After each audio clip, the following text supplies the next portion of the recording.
Assalamualaikum warahmatullahi wabarakatuh. Alhamdulillahi rabbil alamin. Malikil haqqil mubin. Fatiris samawati wal ardi. Fa iyyahu na'budu wa iyyahu nasta'in. Asyhadu an la ilaha illallah wahdahu la syarika lah. Wa asyhadu anna Muhammadan abduhu wa rasuluh. Allahumma fasalli wa sallim wa barik ala nabiyyina wa habibina Muhammad وعلى آله وصحبه وأزواجه وذريته ويعقوب بإحسان إلى يوم الدين. Jamaah rahimakumullah, terutama Bapak Ibu yang senior-senior ya. Saya itu mengharapkan ada lebih junior datang gitu. Ini ada junior satu. Tapi memang trennya itu majelis ini memang isinya orang senior sejak awal. Alhamdulillah kita bisa bersama orang-orang senior yang sudah berpengalaman hidup. Betul ya? Kalau ibu-ibu nggak bergabung di pengajian, pasti gabung di senam. Iya. Kan orang kan butuh penggabungan kan? Alhamdulillah. Kita panjatkan syukur kepada Allah SWT atas semua keadaan yang Allah perjalankan kepada kita semua. Kita kemarin melewati Ramadan, Allah terima semua amal kita semua. Allah ampuni dosa kita semua. Ramadan berikan pelajaran luar biasa. Sejak awal kita kasih pengantar di sini, dan akhirnya kita mendapati diri kita seperti yang kita dapati. Semangat membara di awal, dan akhirnya di akhir Ramadan kita dapati kita telah mengerjakan sedikit sekali yang kita niatkan. Dari jumlah cabang iman yang mungkin sudah kita pelajari ya, mungkin berapa cabang iman yang baru kita kerjakan, selebihnya belum kita kerjakan. Itulah yang saya suka sebut, kalau di masjid saya itu kan saya ngawali Ramadan tanggal 1 itu sama ngakhiri. Dan selalu saya sisipkan satu kata kalau ngakhiri. Ternyata amal kita sedikit. Nah, dari yang sedikit itulah kita berharap Allah kucurkan rahmat kepada kita. Oleh karena itu, doa di akhir Ramadan itu doa minta ampun kan. Allahumma innaka tuhibbul afwa. Oleh karena itu di Syawal ini doa itu tetap kita panjatkan, semoga Allah ampuni dosa kita semua. Allah terima amal kita semua. Dan Allah kucurkan kepada kita rahmat meskipun amal kita sedikit. Tema kita hari ini adalah wah, itu temanya berat juga ya. Apa sih begitu mah? Ciri-ciri alumni Ramadan. Ya kan? Ciri-ciri alumni yang sukses dari ciri-ciri alumni sukses alumni Ramadan gitu kan. Ciri sukses alumni Ramadan. Hah? Biasanya asli kan? Oh iya. Allahu Akbar. Yang ikut kemarin kajian majelis di Sabtu pagi, ada yang ikut nggak Sabtu pagi kemarin? Tapi online ya. Kan majelis Formula itu kan ada offline-nya 2 di sini sama di Ar-Raudhah. Tapi kan juga disiarkan online kan. Nah itu justru di tengah pengajian itu kita menyadari tentang kondisi salafus soleh. Kita selalu merujuknya ke salafus soleh. Karena mereka berkesempatan ditempatkan Nabi menjadi khairul qurun. Secara sabda khairul qurun, secara fakta emang khairul qurun. Faktanya emang berlimpah-limpah kebajikan. Dan mereka yang ada di kebaikan itu kan menyiapkan Ramadan 6 bulan setelahnya, doa untuk Ramadan 6 bulan setelahnya. Nanti memang situasinya Ramadan terus gitu ya. Oleh ibu-ibu yang dirahmati Allah. Halo? Nah, sebelum saya lanjutkan materi, kita ini adalah Syawal 1447, sebagaimana di formula hati itu di majelis di yang lain-lainnya, itu kan tahun pengajiannya kan Syawal sampai Syakban. Jadi bukan Muharram sampai Idul Hijjah, bukan gitu. Syawal sampai Syakban. Ramadan itu khusus kan. Nah ini adalah Syawal 1447, insya Allah nanti sampai Syakban 1448. Nah untuk Syawal 1447 sampai Syakban 1448, ayo kita bikin satu langkah kebajikan. Setuju ya? Satu aja dulu. Satu langkah kebajikan itu, setiap datang ke pengajian, selalu bawa satu orang. Setuju? Jangan ngomong saya dulu, bismillah aja dulu. Dengerin dulu. Iya. Setuju? Setuju angkat tangan. Nah, Bapak-bapak nggak ada yang berani angkat tangan? Pokoknya bismillah aja. Karena komitmen ini kami coba di salah satu majelis yang juga termasuk majelis rekanan kita itu, yang majelis Darul Adab yang ada di itu berhasil.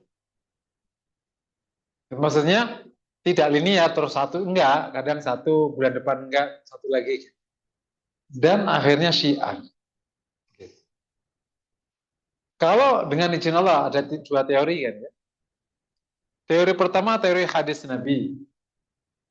Innamal a'malu binniyat wa innama likulli imri'in ma nawa. Orang mendapatkan apa yang diniatkan. Itu kan ya. Sungguhnya amal itu tergantung niat dan orang mendapatkan yang diniatkan. Insya Allah kalau kita niat, Allah kasih. Setuju? Ini hadisnya. Dan itu yang disimpulkan oleh para ulama. Jadi kalau misalnya, saya sering sampaikan di sini.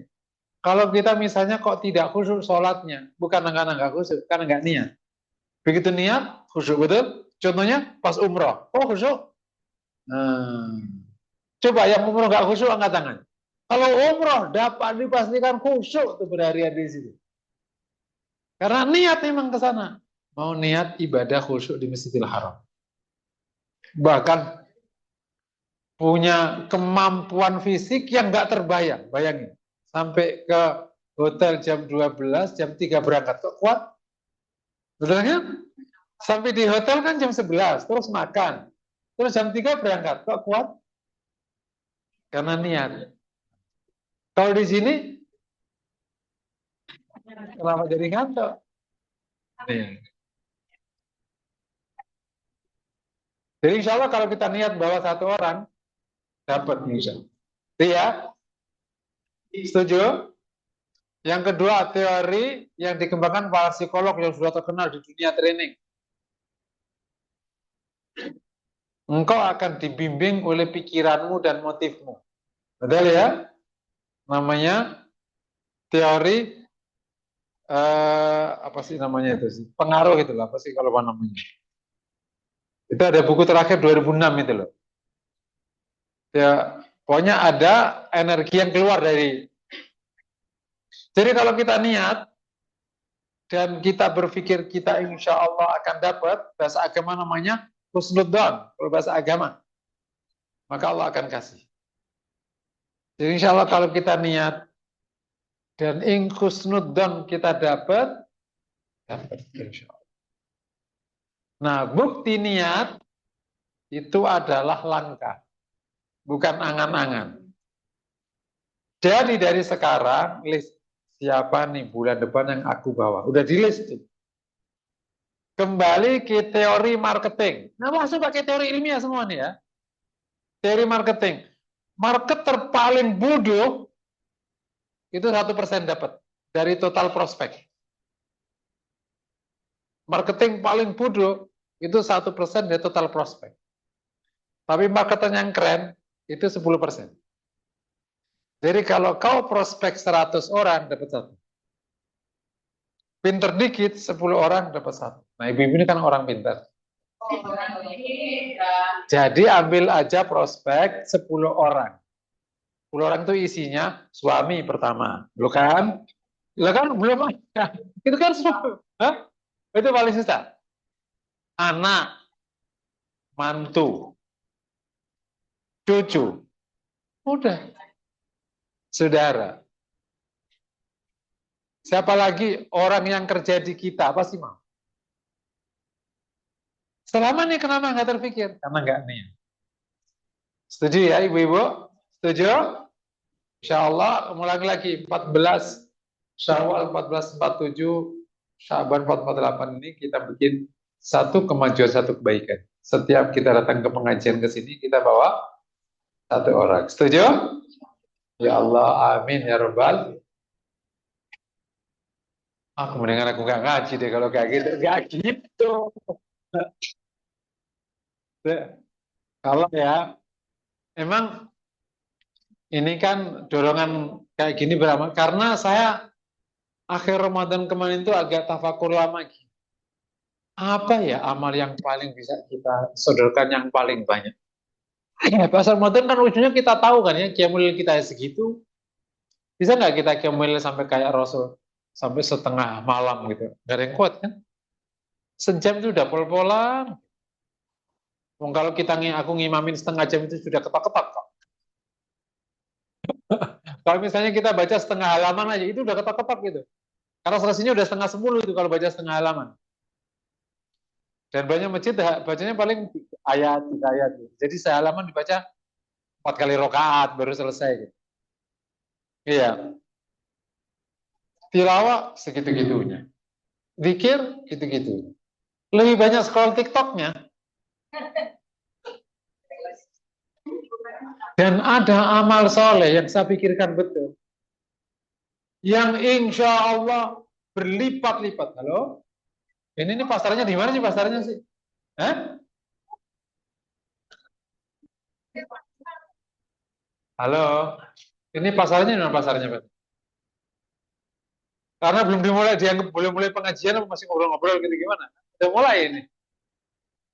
Dan tidak ada kebajikan yang saya renungkan betul. Yang berlipat-lipat melebihi kebajikan mengajak kebaikan. Ada orang yang bisa baca Quran 1 juta kali? Nggak ada. Cuman kalau kita ngajak orang 100, ngajak orang 10, dan 10 ini ngajak orang berikutnya, kan ujungnya itu bisa 1 juta. Kan? Dapat nggak kita kirim? Jadi amal soleh yang paling baik itu mengajak orang. Dan dengan mengajak orang, kita terdorong jadi baik. Nggak mungkin kita sampai bleek gitu. Bleek ya? Bahasa orang Jakarta Utara. Bleek itu ngawur lah. Nggak jelas gitu. Karena kita ngajak orang, itu minimal kita akan tertahan itu diri kita. Jadi insya Allah, mulai bulan depan, semua kita dengan semangat dan antusias mengajak satu. Setuju? Setuju? Yang setuju angkat tangan. Allahu Akbar. Sekarang kita mulai ya. Temanya ciri sukses alumni Ramadan. Masya Allah. Ini kalau kita melihat background sejarah Ramadan ya, itu kan diwajibkan, berarti saumnya ya, Ramadan udah berjalan. Baru ada saum Ramadan itu kan tahun kedua. Kan tahun kedua Hijrah. Jadi Rasul setahun baru ada Ramadan. Terus bersamaan dengan Ramadan diwajibkan saum itu, baru 16 hari puasa turun perang Badar. Itu sejarah syariatnya. Ada namanya tarikh tasyrik, itu ada materi sejarah pensyariatan. Nggak lama, terus turun Idul Fitri. Itu sejarahnya bareng-barengan gitu. Jadi Ramadan itu memang satu persiapan menuju kemenangan. Makanya waktu Idul Fitri itu talbiyahnya, takbirannya, itu kan takbiran kemenangan perang. La ilaha illallah sadaqa wa'dah wa nasara abdah. Itu apa itu? Itu kemenangan. Ya ilaha illallah sadaqa wa'dah. Ya yang membenarkan janjinya. Wa nasara abdah dan menolong hambanya, yakni Rasulullah wa azza jundah, dan memenangkan pasukannya, wa azza jundahu wa hazamal ahzaba wahdah, dan mengalahkan kelompok-kelompok itu sendirian. Itu kan perang itu.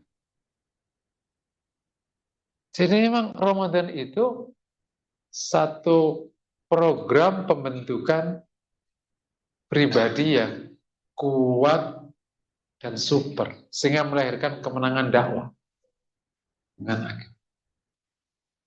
Secara personal ya, ada dua kan yang ditawarkan oleh Ramadan. Yang pertama, ampunan dari Allah, di hadis yang terkenal itu. Yang kedua, hadirnya sifat takwa. Ampunan Allah dan hadirnya sifat takwa. Ini secara personal itu adalah kualifikasi terbaiknya mukmin. Orang dapat ampunan Allah, sudah selesai hidupnya. Di dunia selesai, di akhirat selesai. Karena yang membuat hidup kita repot kalau pakai teori Quran itu adalah adanya hijab antara kita dengan Allah. Sehingga rahmat terhalang. Nah, hijab itu namanya dosa. Makanya kalau antum perhatikan, kalau sholat istisqa, sebelum sholat istisqa, suruh taubat, istighfar. Kan hujan itu rahmatnya Allah, supaya turun taubat dulu. Makanya kalau antum baca surat Nuh, fadilah taubat, turunnya rahmat. Ada rizki, ada anak, ada air, itu kan rahmat semua. Rahmat itu kan pemberian Allah, kan masuk kategori rahmat. Balasan dari Allah juga rahmat. Dapat ampunan Allah, bahkan naik kelas menjadi muttaqin. Ini kan yang dihasilkan oleh Ramadan. Jadi kalau kita bicara ciri sukses, merujuk kedua hal ini. Itu kalau secara personal. Kalau secara komunal, masyarakat muslim, sebagaimana kami sampaikan di sejarah pensyariatan tadi, Ramadan itu menghasilkan kemenangan perjuangan. Paham ya? Atau nggak bahasa lain, kemenangan dakwah. Kalau bahasa kita sekarang. Dan yang menarik, Allah tempatkan kemenangan dakwah di awal sama di ujung, semua di Ramadan. Di awal namanya Badar, di ujung namanya Fathu Makkah. Allah tempatkan di Ramadan. Makanya secara komunal, Ramadan itu adalah proses program kemenangan dakwah. Sejak awal ditanamkannya begitu. Allah tempatkan programnya di Ramadan. Luar biasa. Disatukan dengan waktu turunnya Quran. Jadi dipilih sebulan yang berlimpah ke Quran turun di Ramadan, Lailatul Qadar di Ramadan, kemenangan di Ramadan, semua di Ramadan. Secara komunal ya, masalah. Jadi kalau kita bicara ciri secara komunal, kembalinya ke situ. Kemenangan dakwah. Salafus saleh membuktikan itu. Nah, kalau kita mah beda lagi urusannya ya. Kan rujukannya selalu di generasi awal itu. Salafus saleh membuktikan itu. Sehingga disebut hari-harinya adalah Ramadan. Yang disebut dengan mempersiapkan Ramadan 6 bulan sebelumnya dan berdoa untuk Ramadan 6 bulan. Berarti kan 12 Ramadan, 12 bulan itu semua untuk Ramadan. Jadi secara personal pribadi yang demikian luar biasa, pribadi yang terampuni dosanya, dan pribadi yang tinggi kualitas pribadinya karena ia bertakwa kepada Allah. Dan secara komunal atau masyarakat, lahir masyarakat yang menang dakwah. Nah, ciri sukses alumni Ramadan liver atau merujuk kedua hal ini, secara personal dan komunal, yang kita gabung menjadi 3 hal. ampunan Allah, pribadi takwa, dan kemenangan dakwah. Jadi berat materinya. Dan mendasar emang, Masya Allah. Jadi meskipun saya tuh suka ini, dari itu kan lagi pengajian di masjid ya.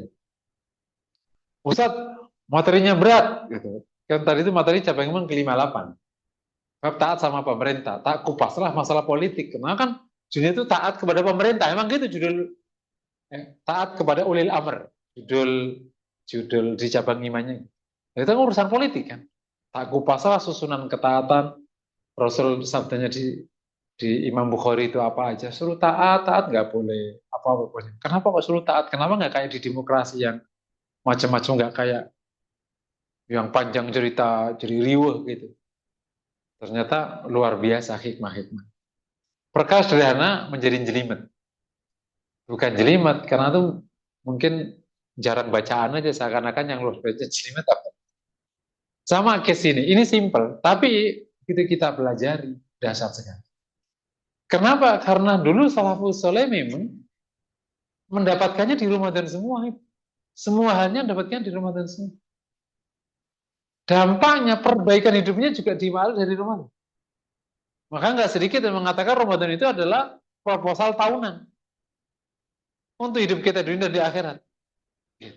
Nggak sedikit yang mengatakan kalau buat proposal, ajukan Ramadan, terutama di malam Lailatul Qadar. Ajukanlah proposalnya di situ. Nah, proposal itu bahasa kita namanya doa. Itu proposal, toh? Atau harapan, keinginan, dan lain-lain. Sehingga kalau kita lihat tiga rumusan ini ya, dari sudut personal ada dua, komunal ada satu, digabung jadi tiga ya. Pribadi yang terampuni dosanya. Yang kedua, pribadi yang memiliki sifat takwa. Yang ketiga, kemenangan dakwah atau kemenangan perjuangan. Bahasa kita sekarang syiarnya agama. Itulah rumusan di dalam melihat keberhasilan Ramadan. Dan melihatnya tentu pakai kualifikasi, karena kita nggak pernah tahu, karena yang tahu Allah SWT gitu ya. Semoga Allah ampuni dosa kita semua. Itu yang paling penting. Kita paling sering aja doa. Semoga yang jamaah yang tergabung di Majelis Zikir itu dan ibu-ibu semoga bergabung ya. Terutama yang taubat itu jangan pernah ditinggal. Pokoknya taubat itu yang paling ditekankan lah. Karena Rasul berikan contoh langsung ya bertaubat 100 kali. Karena terutama kayak kita ngolang belakang ini ya memang kayak. Oke, masuk ya. Sebelum saya akan bahas ciri, saya ingin tadi udah tahu ya referensinya 3 poin ya. Saya ingin masuk ke situasi kita.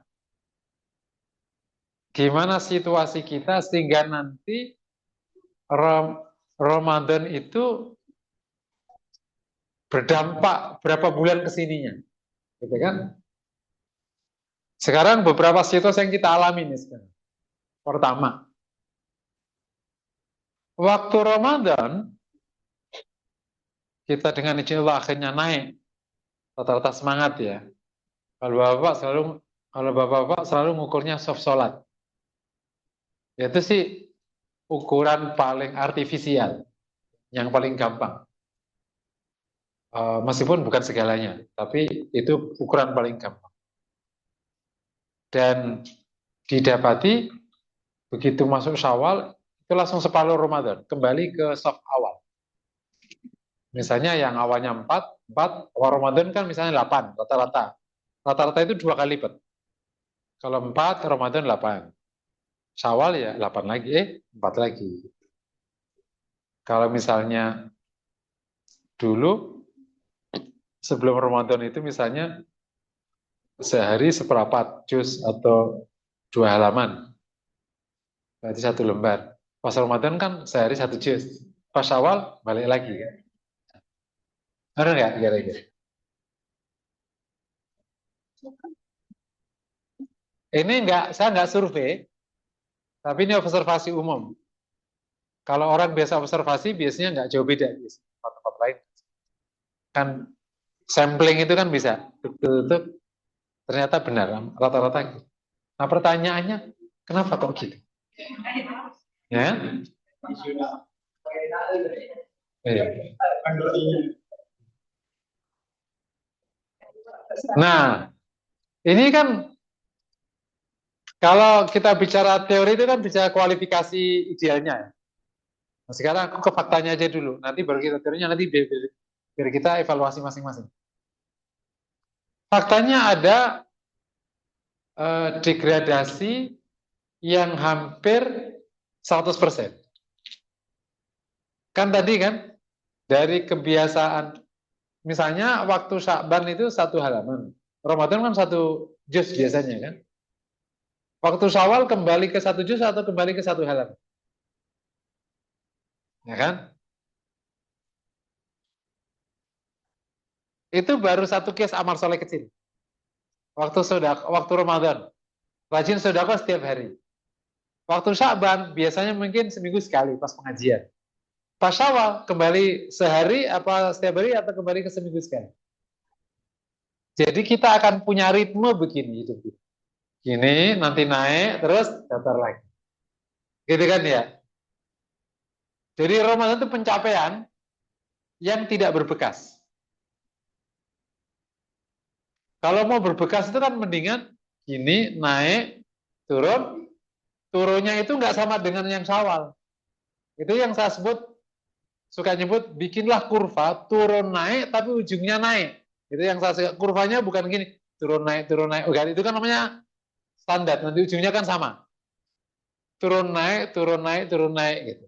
Tapi naik. Jadi turun yang kedua lebih tinggi daripada turun yang pertama. Terus aja gitu. Itu ujungnya naik. Orang turun naik. Tapi turun naik kurvanya naik. Bukan turun naik kurvanya datar. Paham ya kira-kira ya? Tapi kenapa kok kayak gitu? Ada beberapa penjelasan. Yang pertama, coba kita evaluasi motif waktu semangat Ramadan. Itu motifnya apa? Motif arus, dapat pahala, atau apa? Gitu misalnya. Gitu. Itu karena kan Rasul itu menekankan imanan wahtisaban.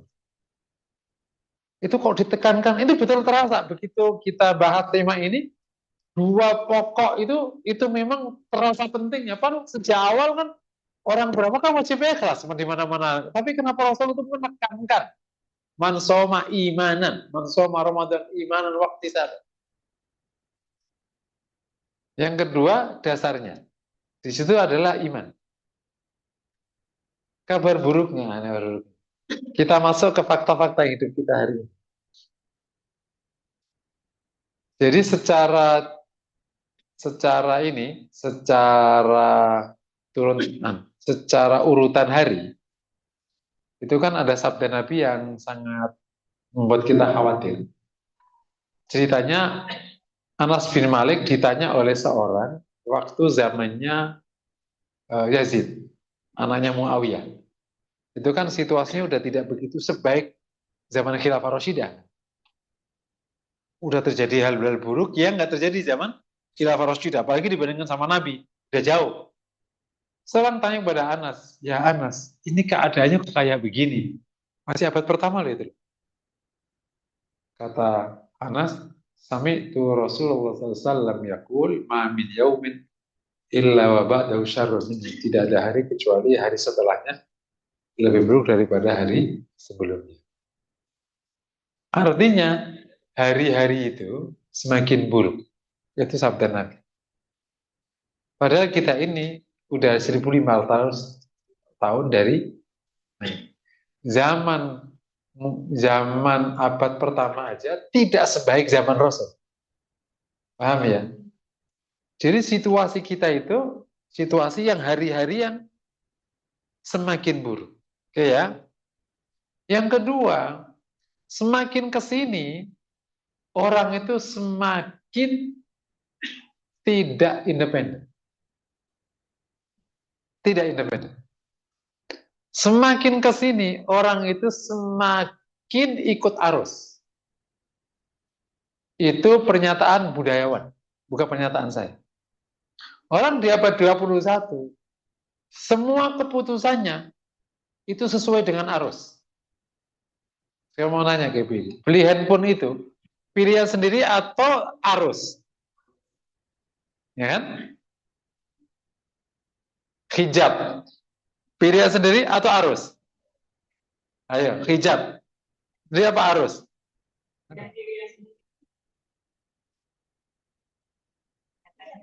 Ibu baca buku jurusan ITB lah. Intinya, ibu menentukan fakultas anak itu kata orang atau memang anaknya itu bagusnya fakultasnya itu. Kenapa di SMA anak-anak itu nggak ada yang mau di IPS? Sosial. Sebagian besar ikut IPA. Kenapa coba? Karena sosial dianggap tidak cerdas. Gitu. Padahal dia mau ngambil fakultas ekonomi. Tetap aja mau ngambil. Intinya, pengaruh arus ke kita itu semakin kuat. Dan kita semakin lemah. Zaman awal, orang itu kuat, arusnya nggak kuat. Sahabat itu kan di tengah orang kafir.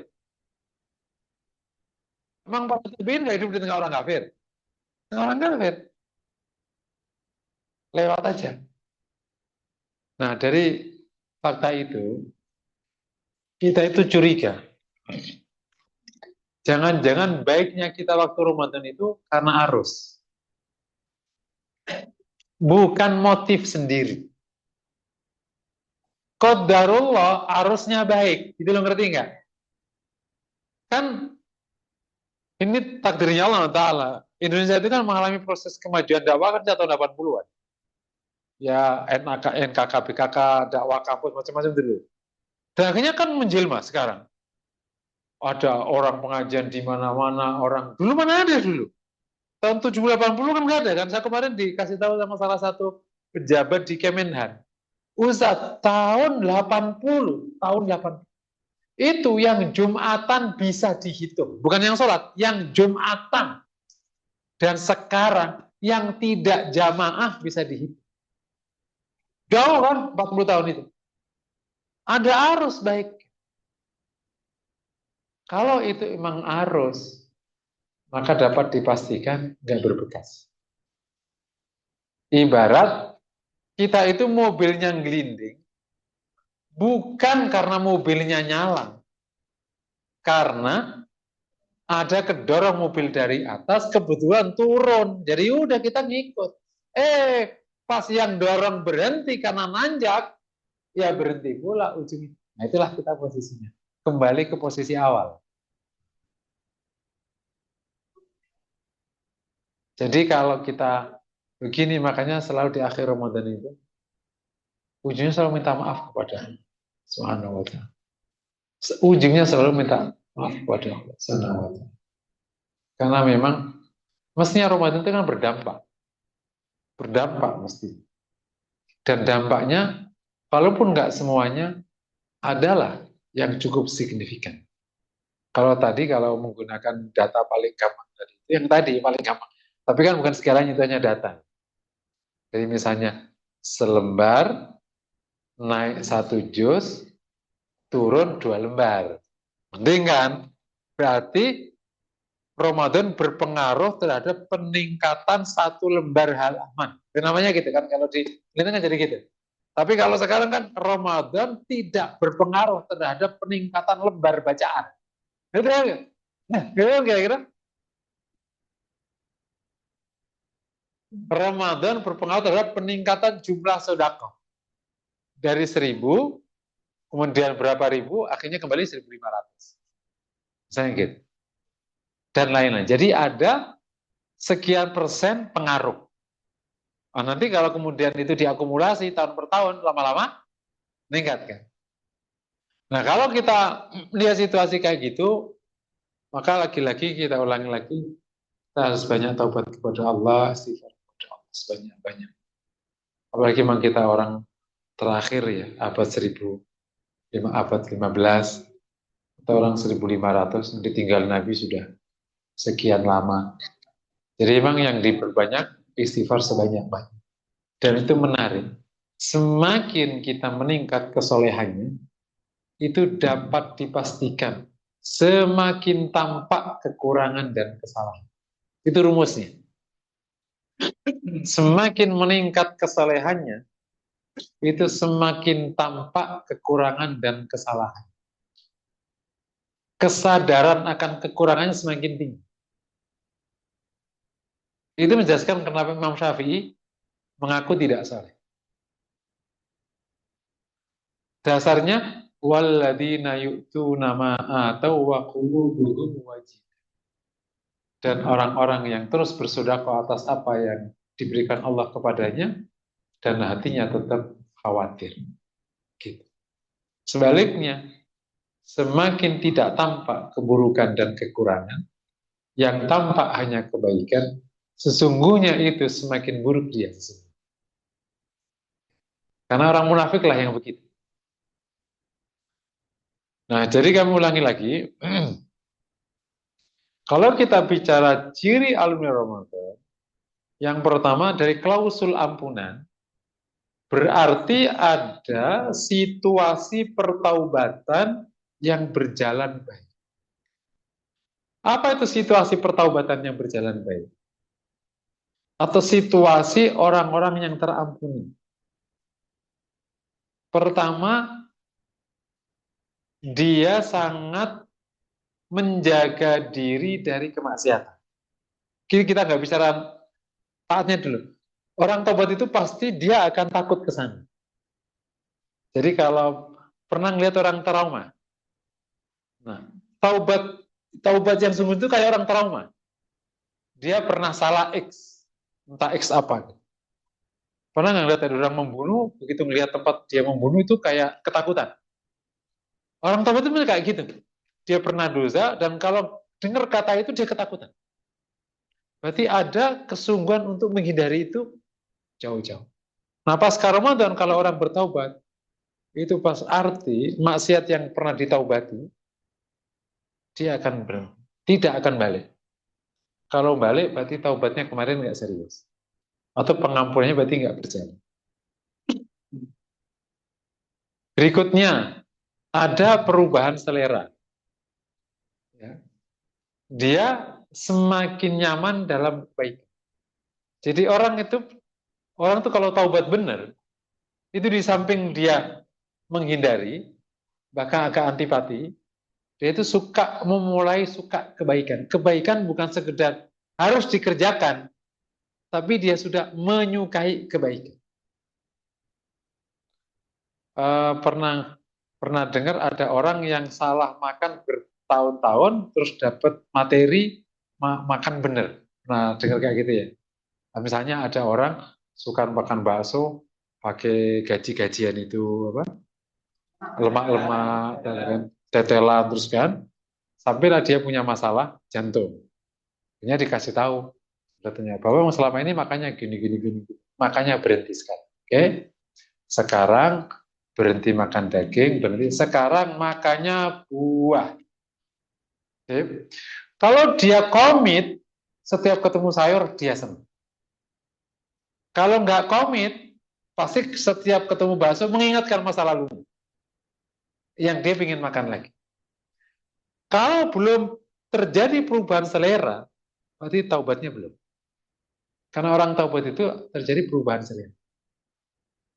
Ibrahim bin Adham itu contoh taubater yang sangat ekstrim.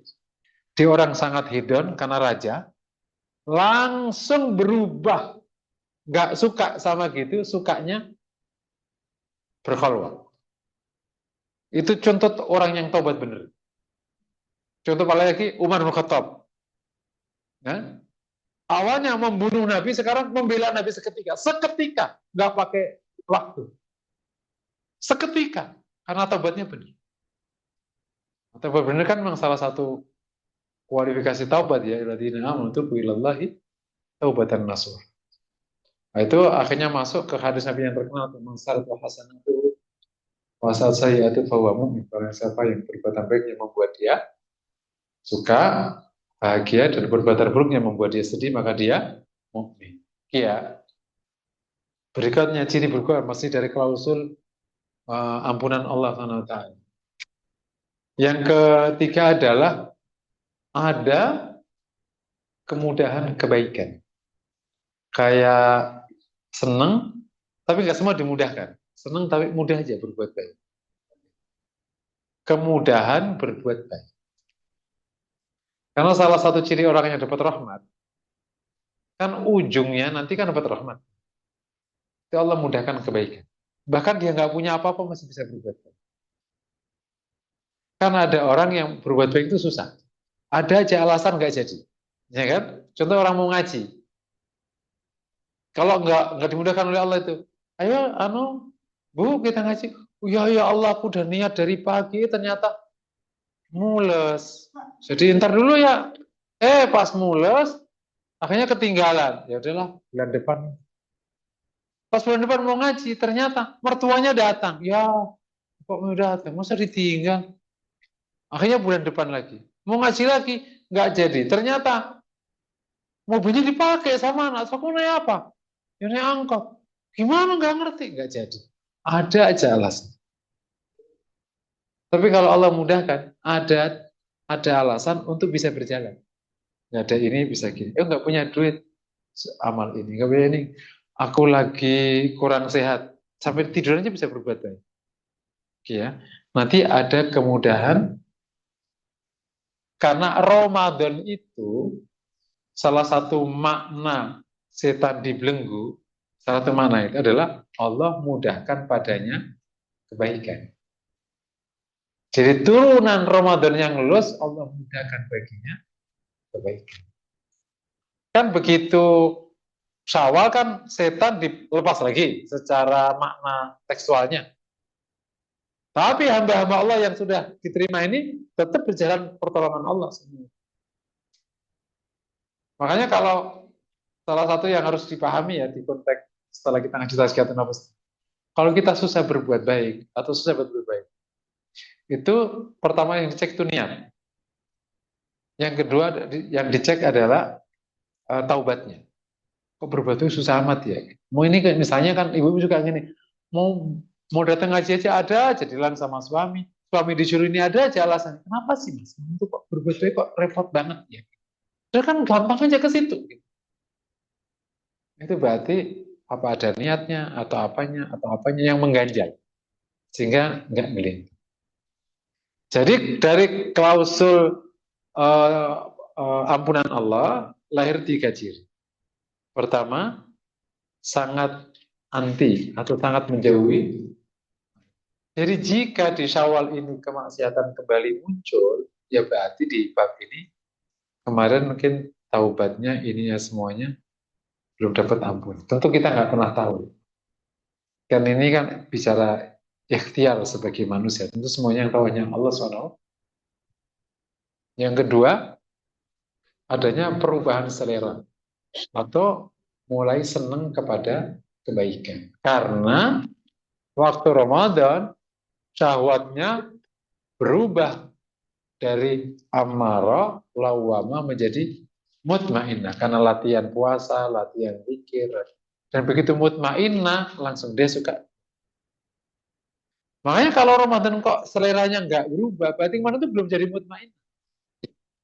Ngerti nggak? Nanti yang saya katakan tadi, jangan-jangan motifnya itu ikut arus.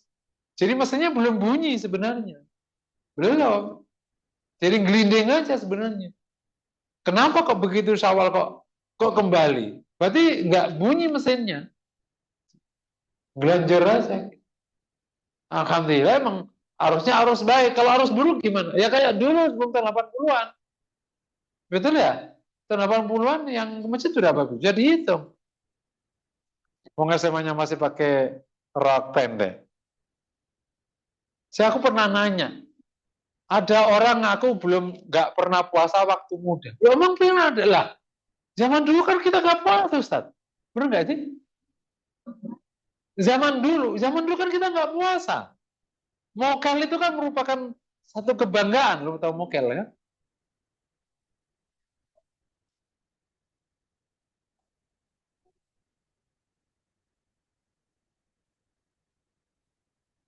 Tahu. yang di pondok dia apa kalau anak kota terus sekolahnya waktu masih pendek-pendek zaman dulu nggak puasa kan sesuatu yang masih lumrah. Oh nggak sholat juga masih lumrah. Aku tuh nggak pernah menyangka ada orang nggak sholat. Saya pikir orang itu seharga ya sholat semua. Ada orang datang ke rumah saya ternyata ngelaporin suaminya itu nggak sholat 10 tahun. Dan terketatnya sejak kapan? Sejak kita nikah. Lah sebelumnya juga nggak sholat. Berarti 35 tahun dong aku gitu. Nah, kan nikah umur 25 nggak sholat sama dia 10 tahun. Sebelum nikah ya nggak sholat. Ya berarti ya emang nggak sholat berarti dari ada orang nggak sholat. Ya, itu ada. Nah kemarin survei SMRC tahu survei SMRC? Saiful Mujani Research kan consulting. Ya, itu baru ngeliris survei tahun 2024. Yang puasa Ramadan itu 65%.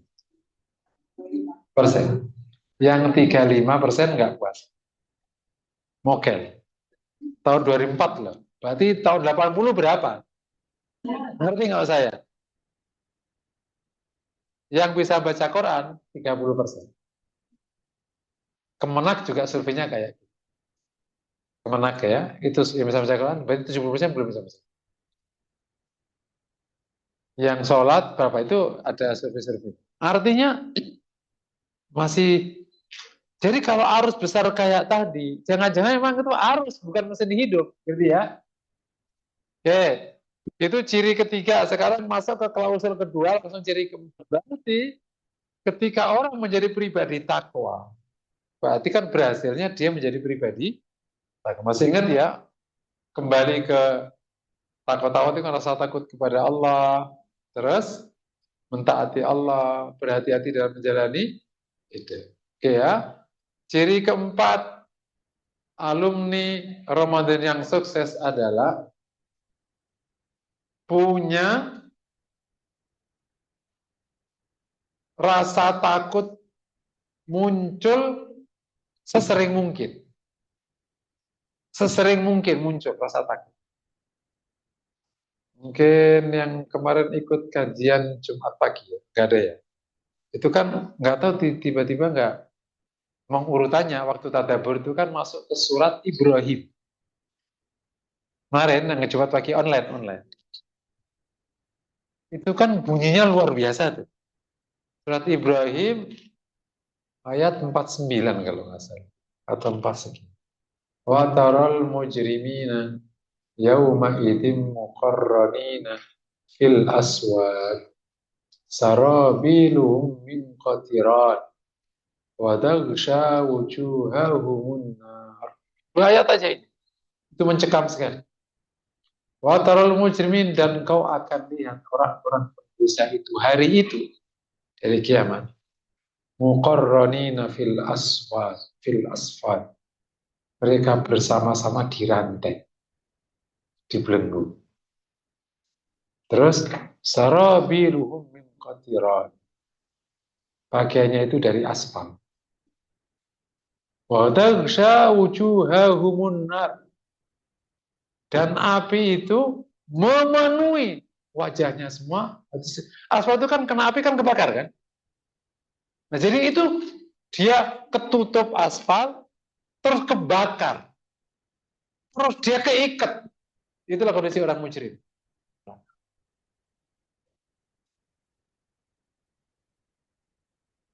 Jadi nanti akan sering muncul baca ayat gitu muncul rasa takut dan nanti rasa takut mulai mendominasi. Hah? Itu baik. Kalau nggak muncul, jadi takwanya kemana? Kok nggak muncul rasa takut? Kan kita latihan dari tanggal 1 Ramadan, latihan sampai muncul takwa. Takwa berarti ada dampak ke sini. Ada dampak rasa takut. Bukan malah kayak orang lepas ikatan. Alhamdulillah, syawal. Bisa bebas kita. Kan kadang Ramadan itu kan kalau dosa nggak boleh takut, puasanya batal gitu kan. Nggak boleh makan yang enggak, takut puasanya batal. Nggak boleh ini. Nah sekarang kan udah nggak puasa, jadi nggak ada yang ditakuti. Itu makanya saya suka menyebut man ya'budu Ramadan fa inna Ramadana qad madat wa man ya'budullaha fa inna Allah hayyun la yamut. Yang menyembah Ramadan, Ramadan udah berlalu. Tapi yang menyembah Allah, Allah maha hidup dan tidak pernah mati. Kalau kemarin itu taat, itu takut kepada Allah atau karena Ramadan? Jadi Tuhannya Ramadan atau Tuhannya Allah Ta'ala? Kalau bahasa tauhidnya jadi begitu. Karena Ramadan berarti Tuhannya Ramadan, kamu menyembah Ramadan, berarti Ramadan udah berlalu. Sekarang udah Syawal, Ramadan nggak ada sekarang. Tapi kalau menyembah Allah, Allah maha hidup. Kalau kau kemarin takut kepada Allah, Allah ada. Bukan berarti kalau Ramadan Allahnya jadi naudzubillah. Allah ada. Jadi rasa takut itu masih bertahan.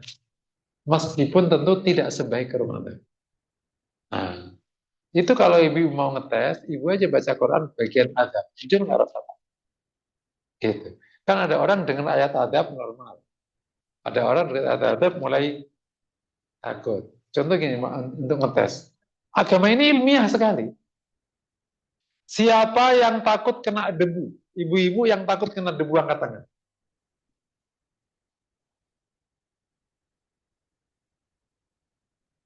Ibu-ibu yang sangat concern dengan kecantikan diri. Benar nggak sih? Ada orang jalan pagi tidak pakai sunscreen. Sunscreen atau sunblock? Sama. Dan ada orang bahkan udah pakai sunscreen, pakai topi, penutup. Terus tangannya dikasih kaos tangan, lengkap. Siapa yang sampai sehati-hati itu? Orang yang peduli dengan kecantikannya dan takut akan kejelekannya. Nah, gitu kan. Tidak sih? Tapi ada banyak wanita ternyata. Boro-boro sinar matahari. Boro-boro debu. Tanah masuk, gak apa-apa begitu. Siapa mereka? Para petani. Dan para kuli di gudang. Sama. Orang itu semakin takut kepada Allah. Dikit-dikit takut. Ini salah ya? Ini nggak salah. Tapi kalau nggak ada takut-takutnya, berarti emang sebenarnya ya kayak tadi ibu-ibu yang memang nggak punya konsentrasi kepada kecantikan. Jadi kalau kita ingin selamat di akhirat, pasti takutnya tinggi. Tapi kalau nggak punya rasa takut, jangan-jangan nggak konsen selamat di akhirat. Nggak ada itu keinginan kita. Karena orang saya semua kayak gitu semua. Siapa sih orang yang tidak meragukan masuk surganya Umar? Karena udah disebut sama Nabi masuk surga. Tapi kenapa sih nangis? Siapa sih yang akan meragukan masuk surganya Abu Bakar? Kok masih nangis dia? Katakan turunlah, jangan sahabat yang mulia. Siapa sih yang meragukan kesolehannya Umar bin Abdul Aziz? Yang meragukan kesolehannya Amr bin As? Mereka takut. Takut sekali. Nah, lahirlah generasi yang gak takut sama sekali. Tapi justru takutnya kepada makhluknya Allah. Jadi takut kepada makhluk, bukan takut kepada Khalik. Takut ke istri. Benar gak sih? Takut ke pimpinan, ke bos. Jadi lebih baik melanggar Tuhannya daripada melanggar bos. Beda kan? Lebih baik melanggar Tuhannya daripada nanti tengkar sama istrinya.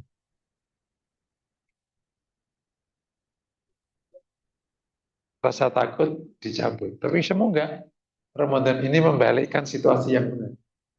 Takut kepada Allah. Nah, tentu karena kita awamun nas, kalau orang-orang saya kan takutnya stabil gitu. Yang penting kita kalau dengar ayat-ayat masih takut, itu udah bagus. Jadi yang disebutkan sering muncul rasa takut kepada Allah SWT. Terutama kalau sudah mulai agak mendekati situasi-situasi gitu. Udah umur segini, kok kayak belum jelas nih amal, kok masih banyak kurang. Nah, itu kadang muncul rasa takut. Ntar gimana? Tanggung jawabnya dan macam-macam. Karena itu semua yang berkelindan di otaknya orang-orang saleh itu semua. Kalau kita bersyukur kepada Allah ada di pengajian, ingat ini. Kalau enggak, emang enggak ingat. Tidak sedikit yang sudah umur tua juga enggak ingat. Karena begitu dunia sudah mengapitnya, untuk keluar juga enggak gampang. Enggak gampang. Karena tarikannya kuat. Bukan karena dunia itu buruk, enggak. Karena dunia itu membuatmu tidak punya kesempatan untuk mengambil peran yang lebih penting. Saking sibuknya. Begitu nafsu kekuasaan sudah masuk, enggak ada habisnya. Oh, udah enggak ada habisnya. Enggak ada habisnya. Oke, nomor 4 cirinya apa? Sering muncul rasa. Yang nomor 5, cirinya adalah ketaatan yang semakin baik. Agak beda dengan poin ketiga. Jadi ini kan ketaatan itu kan tadi seneng, dimudahkan. Nah, ketaatan semakin baik ini. Kan takwa itu kan semakin menyesuaikan dengan aturan sunnah. Ada orang taat, yang penting taat. Terus taat. Tapi ada orang yang semakin benar, semakin persisi. Paham ya kira-kira ya? Kan kalau, ini contoh baca Quran. Baca Quran, semakin benar bacaannya, semakin benar bacaannya. Bukan ngawur mah tetap ngawur, enggak gitu. Jadi kalau misalnya sholat, semakin sesuai dengan aturan, sesuai dengan syariah, sesuai dengan sunnah, semakin khusyuk. Kalau di konteks rumah tangga, semakin baik sama pasangan, semakin baik, semakin baik. Itu namanya ketaatan tuh. Jadi adanya peningkatan kualitas ketaatan. Jadi di samping senang taat, dimudahkan taat, juga ada peningkatan kualitas ketaatan. Karena kemarin kita dilatih menjadi orang super. Takwa itu kan super. Dampaknya apa dampaknya? Sekarang, nih kalau mau ilustrasi, ada pegawai akhirnya dimasukkan ke training finance, akuntansi. Begitu pulang dari 6 bulan, semakin bagus nggak laporan keuangannya? Semakin presisi, makin bagus. Awalnya sih ala kadar. Demikianlah kita. Di training Ramadan sebulan, itu semakin bagus, semakin bagus. Dan ada ciri yang agak kurang fisik, tapi itu bisa dirasa. Bisa namanya ketenangan dan keteduhan. Sebenarnya itu nurul iman sebenarnya, atau nurul takwa. Cahayanya hati yang bersih, yang baik. Kan salah satu hasil Ramadan kebersihan hati. Itu ada cahayanya. Biasanya bisa ketangkep biasanya, semakin teduh, semakin damai, semakin menyejukkan. Gitu. Bahkan kadang orang sampingnya seneng, bukan orang sampingnya jadi marah-marah. Pernah dengar nggak? Aku kalau sama dia kok jadi enak ya. Tapi ada orang ketemu dia maunya marah gitu. Paham? Pernah dengar nggak gitu? Itu sebenarnya itu namanya cahaya iman kalau bahasa agamanya. Makanya ada Allahumma ij'al fi qalbi nura wa min awamin fauqi nura min tahti nura min amami nura wa wara'i nura. Itu namanya cahaya iman. Orang bercahaya. Orang bercahaya itu sekarang namanya aura.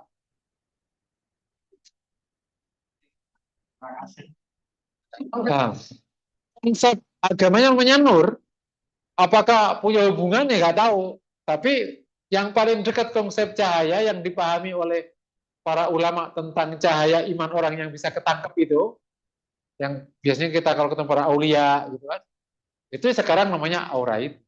Meskipun itu bisa nggak cocok background analisisnya. Tapi ketakwaan yang dalam itu ketangkep oleh kanan kirinya, bisa dirasakan. Makanya kalau kemudian kita sebagai istri habis Ramadan kok suami semakin nggak tenang di sampingmu, nah, kamu jangan-jangan memang setannya malah balik. Allah. Iya, Masya Allah. Itu saya menjelaskan kenapa sahabat saya itu senang dengan Nabi itu memang semua daya tarik ada di Nabi. Semua daya tarik itu ada di Nabi. Kan ibarat kata ketemu Nabi itu adalah 90% solusi. Ketemu doang itu udah 90% solusi. Ya gimana? Gimana Bilal nggak terkesima kan? Abu Hurairah yang Islam belakangan aja. Kan belakangan Abu Hurairah. Luar biasa kenapa? Jadi kalau mau dimasukkan itu ada kayak nur lah, cahaya. Cahaya takwa yang muncul pasca Ramadan atau disebut dengan keteduhan, ketenangan. Paling gampang dibahasakan yang gampang itu keteduhan, ketenangan yang terpancar dari pribadi yang mulia ini. Makanya kalau orang Ramadan itu benar, Masya Allah, top luar. Karena Syekh Atiyah masih ingat saya, kan umur saya masih 20-an. Saya ngaji sama beliau itu pernah menyampaikan satu kata, sampai sekarang nggak pernah saya lupa. Kalau orang menjalankan ibadah Ramadan, persis ayat ini menyebut satu ayat setelah akhirnya bab Ramadan. Wala ta'kulu amwalakum bainakum bil batil wa tudriku ilal hukam. Itu jangan kau makan hartamu dengan batil. Kalau orang menjalankan ayat ini karena didikan Ramadan, dia lebih mulia dari para malaikat. Kenapa? Karena malaikat taat itu karena memang nggak punya kesempatan maksiat. Sementara orang di bulan Ramadan itu dia taat karena memang mau taat dan menyingkirkan peluang. Yang mana? Yang mana? Oh ya tadi. Paham ya? Jadi kalau orang itu bisa mentaati Allah sebaik itu di ayat itu, benar-benar nggak menyentuh perkara haram. Padahal dia memiliki peluang untuk berbuat haram karena bukan malaikat. Ia lebih utama daripada malaikat. Lah gimana kan Ramadan dengan som itu kan membuat kita kan nggak bisa maksiat sama sekali. Terus dijalankan berhari-hari. Pribadi takwa muncul. Gimana nggak percaya? Ya. Dan ini diulang per setiap tahun gitu lagi. Itu menjelaskan kenapa akhirnya mereka luar biasa. Nah, tibalah generasi yang tidak begitu. Tadi kan, yang gelundung tadi, ikut arus tadi. Akhirnya nggak percaya, mesinnya nggak hidup, bagaimana mau percaya? Percaya kan mesinnya harus hidup, baru lampunya nyala. Ya kan? Nah, kalau mesinnya mati, bagaimana mau nyala? Tapi nurul iman, nurul basiro, itu kalau secara teori, tazkiyatun nafas itu ada. Membuktikannya ya menentukan nggak bisa kan, itu kualitatif. Kalau konsep aura itu diterima, itu pembuktian ilmiahnya. Karena foto aura sekarang itu sudah bisa, foto aura. Ada di 2 rumah sakit di Jakarta satu, di Surabaya satu. Kalau nggak salah. Saya ada, sebenarnya Dokter Indra, yang spesialis penyakit dalam di Bintaro, itu yang menyatakan, Ustaz, sekarang aura sudah bisa difoto. Ya semoga kalau ini dianggap ini, kalau betul auranya membaik, bisa jadi. Berarti bisa diilmiahkan dalam arti gitu. Kan kalau nurul iman itu kan kualitatif ya, nggak bisa dilihat. Dan konsep agama memang banyak yang kayak gitu. Oke ya, itu nomor 6 ya. Jadi beberapa ciri luar biasa. Nah, kalau secara komunal, secara jamaah, kan ada kemenangan dakwah Ramadan itu. Yang memang Allah berikan satu dalil faktual, badar, dan fathu Makkah. Kalau Ramadan benar, ada dampak ke dakwah nggak sekarang? Ada dampak. Ada dampak kontribusi ke dakwah nggak? Kepada peningkatan amal soleh yang masalah yang publik itu yang sosial. Kita menyebutnya dakwah ya. Atau nggak ada sama sekali. Kan Ramadan itu rata-rata luar biasa tingginya kan. Bahkan dukungan ke Palestina juga tinggi, dukungan apapun lah yang bisanya amal itu kan dukungan. Nah, pas ke Ramadan dukungannya masih meningkat nggak publik itu? Nah, itu nanti bisa dilihat. Nah, jadi kalau dulu beberapa Ustadz awal kan sering mengatakan Ramadan itu bulan kemenangan dan persiapan menyongsong kemenangan. Makanya namanya hari kemenangan di Idul. Nah, kita mau nanya kemenangannya mana? Ini enggak, jangan cuma konsep di khutbah. Kan ini hari kemenangan, kemenangannya mana? Kemenangan kualitatif personal tadi, ada takwa, ada macam-macam. Kalau kemenangan berjamaahnya di mana? Dakwah semakin syiar. Kalau Rasul kan jihad terus, menang kan? Fisik. Sekarang kan dakwah. Ada mana kemenangannya? Ada kemenangan. Mana kemenangannya? Gitu. Karena kumpulan orang bertakwa, itu kumpulan orang yang berlimpah pertolongan dari Allah, kumpulan orang yang akan dimenangkan oleh Allah. Berarti nanti insya Allah akan. Nah itu dulu Ramadan dibegitukan, insya Allah ya. Gimana? Pasca Ramadan naik lagi, pasca Ramadan semakin luas lagi, pasca Ramadan diasah Ramadan, habis Ramadan bertebar lagi, habis Ramadan bertebar lagi. Itu makanya kenapa ulama itu kalau Ramadan itu justru saat dia menyiapkan diri, bukan terbang. Terbangnya, kan Ramadan rata-rata kan banyak yang ngamal pribadi kan, yang tilawah Quran berkali-kali, yang ini berlama-lama gitu. Ini proses untuk menguatkan SDM, nanti terbang pasca Ramadan. Gitu. Jadi makanya ini salah satu juga pembuktian. Makanya tadi saya mengatakan di Syawal ini kita akan membuktikan Ramadan kita setiap bulan bahwa satu. Nah itu aja dulu yang paling gampang buktinya, jangan usah jauh-jauh lah. Itu aja dulu.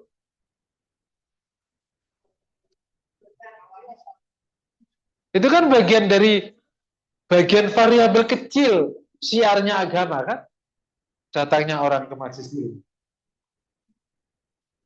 Gak usah jauh-jauh yang Palestina, ntar jauh-jauh yang gampang. Setiap bulan bawa satu. Nah itu aja dulu. Kalau itu dikerjain, insya Allah Palestina nanti berapa tahun lagi menang. Gitu. Nah begini aja gampang belum dikerjain. Nanti naik setiap bulan bawa dua. Nah, kan menang. Itu mana menangnya? Ini menangnya Ustaz. Gitu. Dengan teori kemenangan gak jelas menangnya di mana? Nah, insya Allah ya. Setuju Ibu semua ya. Jadi dengan segala kondisi yang ada, saya suka mengatakan di formula hati itu kan mencoba untuk membuat arus pertengahan ya. Yang kemarin saya sebutkan di pengajian tafsir kalau nggak salah. Sekarang arus kembali puritan Quran Sunnah itu kan tinggi, kita berpikir. Tapi satu sisi yang tidak mau ke sana karena cukup dengan kitab-kitab klasik sehingga orang nggak pernah naik ke atas juga masih benar. Sehingga apa dampaknya nggak pernah ketemu. Sementara masyarakat kelas menengah itu maunya harus ada Quran Sunnah. Tapi celakanya tidak sedikit yang loncat. Ngomong bahasa Arab aja nggak ngerti. Belajar pokok ajaran aja nggak ngerti. Langsung belajar Quran, nafsiri Quran. Kacau balau lah semua praktek-praktek. Karena nggak pakai prosedur keilmuan yang sudah dibakukan oleh sejak zaman sahabat. Nah sehingga kita ingin tetap koridor Quran Sunnah itu mendominasi, tapi prosedurnya ditaati supaya ketemunya yang pas. Sementara kita belajar tazkiyatun nafas, tapi jangan deket-deket bid'ah. Ada orang anti bid'ah, Zikir nggak mau. Nah, aneh. Ada orang zikir ba'da sholat dikritik, itu bid'ah. Loh, zikir ba'da sholat itu sunnah. Kok yang bid'ah setiap hari nggak pernah zikir itu? Loh, bukan kok zikir ba'da sholat itu bid'ah lah, makanya ngajinya yang panjang. Ini kejadian di Jogja. Ada orang zikir dikritik. Jadi ada orang Muhammadiyah zikir ba'da sholat. Dianggap itu bukan Muhammadiyah. Itu kira-kira. Ada aja. Dikir itu NU. Gitu. Zikir itu sunnah. NU Muhammadiyah sama aja. Dan macam-macam.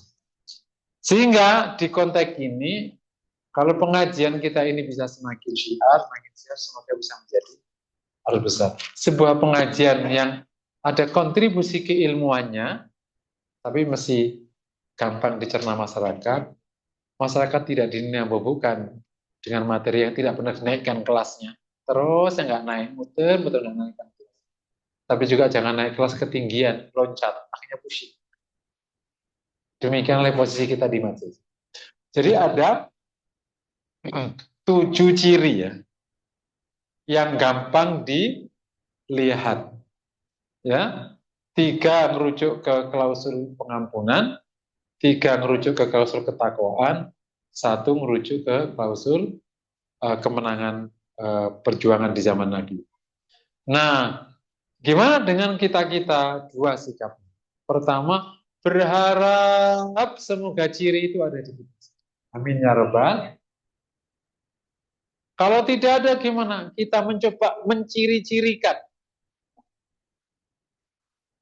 Mencoba berusaha, menemukan cirinya. Ada nggak? Rasa takut apa tadi? Oke. Semua ibarat kalau tadi kan gelinding nggak nyalanya. Justru pas gelinding itu tak nyala-nyalain. Kali bisa nyala. Orang berusaha baik itu akan ditolong oleh Allah. Kok nggak ada cirinya? Aku ciri-cirikan. Ya, jangan dibiarkan. Kalau dibiarkan nanti decline lagi Sya'ban sampai nggak terasa lagi. Nah, yang kedua, jangan berhenti minta diterima amalnya oleh Allah sepanjang 6 bulan. Ngikuti aja salah Musa. Diterima amalnya oleh Allah. Meskipun kita minta diterima amal kan sepanjang, tapi khusus ya Allah taqabbal minna siyamana kemarin, motor-motor kemarin. Karena kalau itu diterima, itu dampaknya kemana-mana. Ya. Dan jangan lupa nomor 3, tetap bertaubat kepada Allah sendiri. Jadi untuk kita 3 hal, lihat cirinya, kalau tidak ada, diciri-cirikan. Nggak apa-apa. Oke ya. Yang kedua, doa minta diterima amalnya. Taqabbal minna siyamana wa qiyamana wa sayra amalina birahmatika ya arhamar. Mohon tidak abai ya. Jangan abai. Tidak abai ingin, alah insyaallah lah, yang penting aku suamiku nggak kawin lagi. Nggak gitu hidup itu. Bukan yang penting suamiku, bukan hanya itu. Yang penting anakku udah pada nikah, udah aman itu. Nggak gitu hidup itu. Yang ketiga, tidak melupakan taubat kepada Allah. Karena pada akhirnya, kalau untuk kita-kita, itu ikhtiar yang paling membantu. Taubat kepada, karena memang ya kita segini-gininya ini. Oke, demikian materi pada pagi menjelang siang hari ini. Silakan kalau ada pertanyaan. Aku lupa lihada. Wassalamualaikum warahmatullahi wabarakatuh. Waalaikumsalam warahmatullahi wabarakatuh. Ya, Ibu sekalian, tadi sudah kita dengarkan 7 ciri-ciri alumni Ramadan sukses. Ciri-ciri sukses alumni Ramadan. Nah, tadi kiranya kita belum ada, kita menciri-cirikan. Menciri-cirikan. Ciri-cirikan itu kita berciri juga. Ibu sekalian, masuk ke Ibu, kita silakan yang ingin bertanya, ingin membaca lagi, atau lagi ada yang kurang jelas bisa ditanya. Alhamdulillah.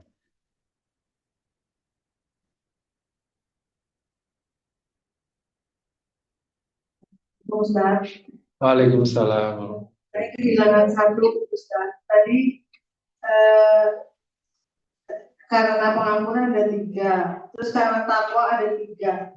Saya jelaskan lagi yang 3 itu tadi karena saya cuma 2. Yang karena takwa. Ya. Yang takwa itu ada rasa takut yang sering muncul atau sering muncul. Kita menggunakan cirinya yang masih gampang-gampang ya, bukan selalu takut ya nggak sanggup. Sering muncul udah bagus gitu. Sering muncul itu udah bagus. Sering muncul namanya. Biasanya pas baca ayat adab itu biasanya bisa muncul itu.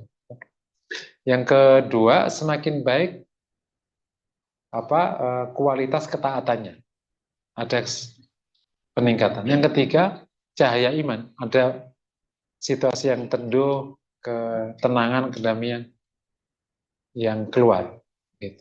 Yang itu bagian dari nurul iman dan nurul takwa. Wallahu a'lam. Bukan semakin gelisah ya. Kalau semakin gelisah berarti ada kok baca Ramadan semakin gelisah. Oh, kalau takut tidak lagi kalau takut. Padahal siapa? Terima kasih Pak Ustaz. Pak Ustaz tadi diceritakan bulan Ramadan adalah bulan kebakaran, bulan pembodokan untuk peningkatan. Nah, tadi diceritakan peningkatan itu bukan dari Ramadan tapi dari sebelumnya, begitu kan? Nah, selama ini saya mikir kalau Ramadan bisa khatam beberapa kali, maka sawah harus naik itu sepertinya berat sekali buat saya pribadi. Nah, kalau melakukan seperti bulan Ramadan berat sekali. Tapi penjelasan Pak Ustaz diukurnya dari bulan sebelumnya, jadi ada suatu apa ya? Ada suatu semangat. Oh, yang kemarin saya 1 lembar, besok saya 2 lembar. Nah, tidak begitu Pak Ustaz. Terima kasih. Oke, betul. Jadi memang dalam katakan kita menggunakan sejarahnya salafus saleh. Salafus saleh sendiri kan yang meningkat tajam kan Ramadan doang, yang berapa puluh kali lagi. Nah, yang di luar Ramadannya meningkat lebih baik bukan lebih dari sebelumnya. Kalau menyamakan dengan Ramadan, wah itu indah sekali. Tapi belum pernah saya ketemu sejarahnya juga, sehingga kita juga nggak perlu sampai terlalu meninggi itu malah nggak praktis ya, atau tidak implementatif, nggak realistis. Jadi yang penting ada ada dampak di Ramadan yang kemudian lebih baik daripada Sya'ban. Nah itu semoga itu sudah misalnya kalau tadi itu betul Bu, itu sudah lumayan lah untuk kita udah lumayan. Oh lumayan ya. Kita tuh lumayanan. Ya emang bisanya dikit-dikit. Jadi kemarin selembar, sekarang selembar setengah. Udah ada dampak. Nah sambil nanti dijalankan lama-lama kan meningkat. Kan ibu-ibu kan masih seneng sama cucu kan? Bukan seneng sama tasbih kan? Kan udah beda-beda. Wallahu a'lam. Badal. Ibu, waalaikumsalam. Ya. Apakah yang dibilang kemenangan itu termasuk ciri-ciri yang 6 tadi itu kemenangan ya? Iya, nomor 7 itu. Nah lalu sekarang kan kemenangan itu kan kalau bihalal itu kan merayakan kemenangan itu. Halal bihalal. Gitu nggak sih? Terus yang menang itu siapa di sini? Itu saya nggak tahu menang itu apa itu. Ayo yang mau itu aja sih. Ya sebenarnya ini bahasa sosial. Namanya Hari Kemenangan itu sebenarnya juga bahasa sosial Indonesia. Karena kalau kita kembali ke bahasa awal, nah misalnya kan adanya, ini ya, konsep Hari Kemenangan itu adanya di sini. Kalau zaman abad kedua atau abad ketiga, itu ungkapannya kullu amin wa antum bi khair. Atau terkadang taqabbal minna wa minkum. Semoga Allah menerima amal kami dan amal kalian. Terus entah kapan, saya nggak tahu tahunnya, lahir Idul Mubarak. Id yang diberkahi. Jadi ya, turun ke sini, dampak dari hadis dhaif yang terkenal di sini. Bahwa Nabi bersabda waktu perang Badar, harusnya min jihadil asghar ila jihadil akbar. Qalu wa ma qala jihadun nafs. Sehingga dampak dari pemahaman hadis ini, Ramadan itu adalah kita bertarung dengan setan dan bertarung sama hawa nafsu, dan kita menang. Makanya akhirnya minal aidinya wal faizin. Faizin itu menang. Menang dari konteks ini kalau pemahaman di sini. Aslinya itu kan menang di konteks awal. Konteks syariat kemarin ini tanpa dari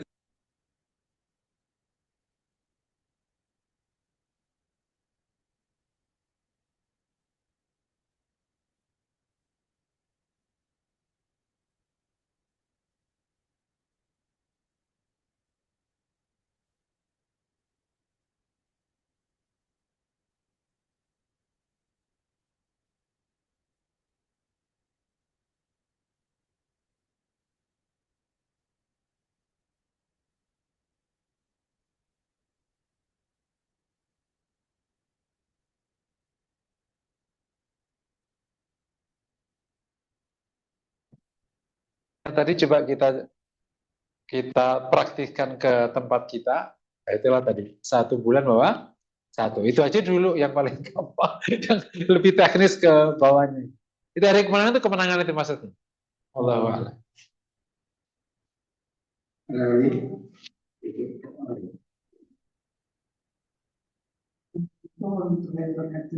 Waalaikumsalam. Bagaimana kalau kita tidak memenuhi ciri-ciri tadi? Apa berarti itu kita gagal? Salam. Makanya kalau kita belum memenuhi, maka kita ciri-cirikan. Paham nggak?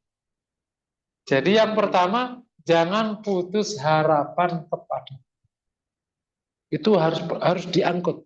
Untuk orang kita, orang-orang seperti kita nih, orang belakangan kayak gini. Harapannya jangan diputus. Karena Allah itu Maha Rahman, Maha apa? Ngampun, Maha luas rizkinya, Maha luas rahmatnya. Insya Allah. Gitu.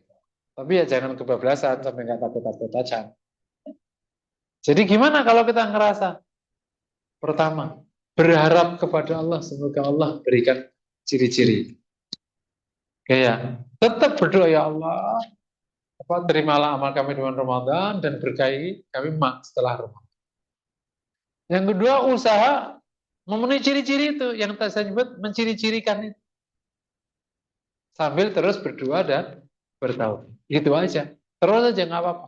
Tidak boleh putus asa. Banyak-banyak aku digagal. Enggak gitu, karena kita nggak pernah tahu kita gagal apa berhasil, siapa yang tahu? Ada yang tahu? Kita kan hanya melihat tanda sebagai ikhtiar manusia. Bukan ukurannya kelak di akhirat oleh Allah Ta'ala baru tahu terima Ramadan kita diterima apa enggak. Kita bertakwa atau enggak, kan hanya Allah nanti yang nilai kelak. Sekarang posisi kita berharap-harap cemas. Nah, dengan ilmu yang ada, oh semoga ini, semoga. Tapi ya enggak, yang enggak iya. Memang kayak gitu situasi batin. Nah, tapi yang menarik kalau kita perasaan memang semakin tampak keburukannya, itu semakin baik. Bukan semakin buruk. Jadi kalau kita semakin kesini semakin tampak keburukannya, itu semakin baik. Itulah kesolehan tuh kayak semakin kita semakin dekat sama Allah, itu semakin kita merasa tidak berharga. Hamba yang tidak kuat, yang bodoh, yang nggak punya ini, kebajikannya sedikit, itu justru semakin baik kalau ada perasaan kayak gitu. Wallahu a'lam bishawab. Iya, itu baik. Makanya akhirnya doa terus kan. Akhirnya menciri-cirikan akhirnya. Hari bapak-bapaknya mungkin jangan. Waalaikumsalam. Saya ingin dalam penjelasan tentang konten. Kalau tidak salah, saya bilang muslim apa betul penjelasan. Jadi kami tidak bisa bayangkan maksudnya apakah kita berdakwah atau gimana? Praktis kan? Iya, jadi ini berawal dari tarikh tasyrik tentang kualifikasi hasil Ramadan itu kan kemenangan perang Badar kan. Itu secara sejarah tasyriknya.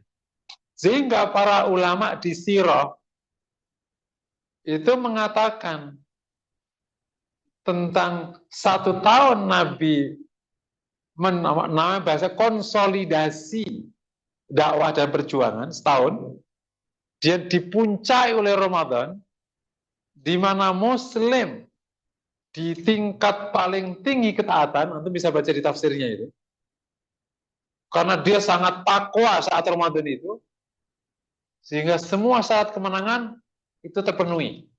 Allah perintahkan perang Badar dan menang. Sehingga berasal dari bab ini, kalau Ramadan dikerjakan seperti seharusnya dikerjakan, berarti ada kemenangan perjuangan di Ramadan. Dan perjuangan setelah Rasul ada perjuangan militer dan non-militer. Kalau kita sekarang sudah non-militer semua kan ya, ya berarti perjuangan ekonomi, perjuangan media, perjuangan taklim sosial kan begini nih, perjuangan yang lain-lain. Sehingga mestinya Ba'da Ramadan itu kaum muslimin mengalami kemajuan dakwah, bahasa gampangnya. Apa cirinya? Berarti pengajian semakin syiar, pendidikan Islam semakin syiar, mungkin ekonomi Islam semakin membaik, dan lain-lain. Itu namanya hasil perjuangan. Karena dari awal konsepsinya gitu. Makanya Ramadan disebut dengan bulan kemenangan itu karena akan mengantarkan kemenangan, perjuangan sebenarnya. Dan Rasul dikasih tutup gendang, dibuka sama ditutup. Dibuka perang Badar, ditutup waktu Mekah. Dahsyat itu. Nah, dan para ulama di Timur Tengah selalu mengatakan Ramadan itu waktu mengasah ulang perjuangan. Terutama kalau yang di Palestina ya, itu ngasahnya di Ramadan. Nah, memang masih jauh perjuangannya. Dan kita situasinya memang masih situasi berat. Ya, yang penting terus melangkah aja. Tapi kalau ditekuni, minimal kalau konteks kita di Indonesia, ada cukup signifikan kemajuan. Gitu. Meskipun memang tidak secara kasar perkis misalnya. Tapi average per tahun itu meningkat. Per tahun itu meningkat. Kalau dibanding katakan tahun 80, terus 90, pakai 10 tahunan ya. Terus 2000, terus 2010, 2020, itu meningkat. Gitu. Mulai huruf Al-Quran meningkat, hijab meningkat. Memang naik turun. Tapi naik turunnya itu meningkat. Gitu, kira-kira. Misalnya yang cukup baru itu, dan jangan dianggap remeh, itu adalah halal lifestyle. Halal itu sekarang sudah tidak lagi menjadi bunyi syariat, tapi sudah menjadi bunyi tuntutan konsumen. Kalau syariat berarti kan masih ideologis kan. Jadi kalau orang masuk ke restoran publik kok nggak ada halalnya, itu banyak yang bisa mundur. Dan mereka juga takut, karena sudah ada bunyi undang-undangnya. Itu kemajuan luar biasa. Makanya ada usaha untuk tidak mau pakai halal kan. Gitu. Itu termasuk kemajuan cukup signifikan undang-undang halal itu. Akhirnya merangsek. Dan halal Indonesia, ini kabar baiknya, termasuk yang paling ketat. Mas jangan ngeremehin ulama sini ya. Karena ulama sini itu Syafi'iyah. Syafi'iyah itu paling ketat urusan kayak itu. Apa madzhab Syafi'iyah ya? Syafi'iyah itu ketat. Kalau di Hanabilah kan agak longgar-longgar ya, karena memang beda-beda karakter madzhab. Jadi makanya banyak yang rujuk ke penghalang itu ke sini. Nah, halal itu yang termasuk kalau ekonomi non riba itu masih yang paling besar Saudi. Yang paling bagus itu negara yang kepulauan itu apa namanya? Kepulauan itu. Yang sampingnya India itu yang paling bagus. Cuman di sini ini stuck kalau ekonomi syariat di sini stuck. Kalau pengajian meningkat. Mati sini ke sini gitu, kira-kira gitu. Dan nggak sedikit public figure yang masuk. Itu juga kebaca peningkatan. Sehingga kalau dalam bahasa dakwah itu memang sekulerisme itu masih tinggi, tapi tergerus karena orang sekuler Indonesia itu sholat dan istrinya hijaban, bukan kayak sekuler di Turki. Kalau di Turki itu nggak sholat dan nggak hijaban. Jadi kalau di Indonesia itu sebenarnya nggak sekuler, gitu. Karena hijaban, ikut odrots, itu banyak yang kayak gitu. Jadi ini memang proses dakwah yang agak kultural di negara kita yang karakternya kayak gitu. Jadi kalau ulangi lagi, kemenangan dakwah itu ya kayak gitu, itu namanya kemenangan dakwah. Dakwah meningkat, kebajikan semakin syiar. Nah, gitu. Wallahu a'lam.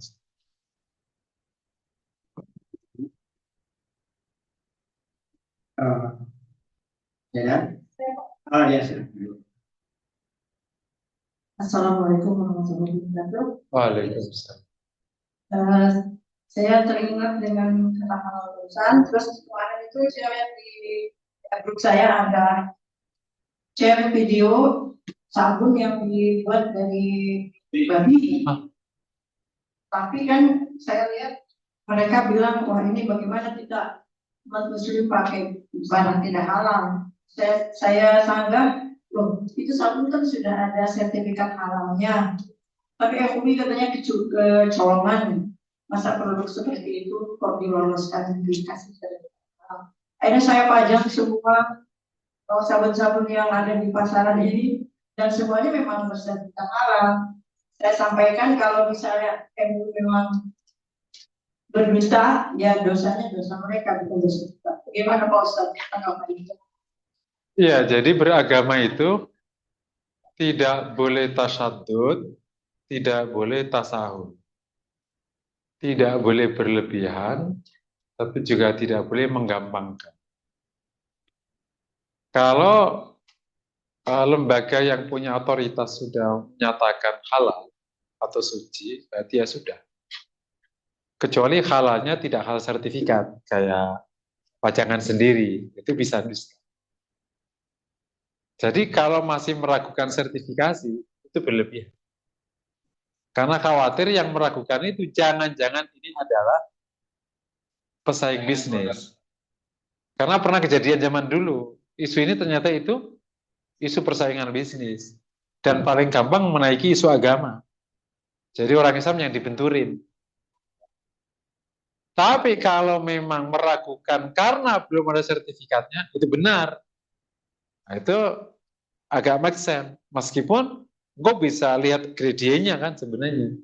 Jadi jangan berlebihan. Sama dengan kasus kemarin aku ditanya salah satu jamaah. Emang bank syariah itu bukankah masih riba, Ustaz? Ya udah syariah ya, sudah itu syariah namanya. Sekarang kan masih riba. Saya nggak usah berlebihan. Ngerti nggak? Memang beberapa case kayaknya sama. Karena dari nama bunga diganti nama bagi hasil. Tapi kan sama. Iya, basic penggunaan hitungannya dari situ. Tapi akadnya beda. Lah cuma akad beda lah. Akad nikah sama zina kan cuma di akad doang bedanya. Jadi perkara akad memang bisa menjadikan orang masuk Islam itu masalah apa? Masalah akad doang, asyhadu alla ilaha illallah jadi muslim. Bukan yang begitu dia mengatakan syahadat itu sudah muslim. Masa gitu doang? Emang kayak gitu aturannya. Amin. Nah, jadi kalau misalnya bank syariah ya berarti sudah syariah. Bahwa pensyarian ini belum maksimal, iya, diakui. Tapi ini kemampuan kita untuk menghindari riba per sekarang baru sampai di sini. Termasuk kemampuan kita menjaga. Nanti kalau sudah dihalalkan, kok secara faktual ditemui, ya berarti keluar dari hukum aslinya bahwa dia nggak boleh lagi digunakan. Tapi faktual ya, bukan isu ya. Kalau isu nggak merubah keadaan, ada kaidah di fikih kan, al yaqinu la yuzalu bisyak, keyakinan nggak bisa dirubah, dihilangkan oleh keraguan.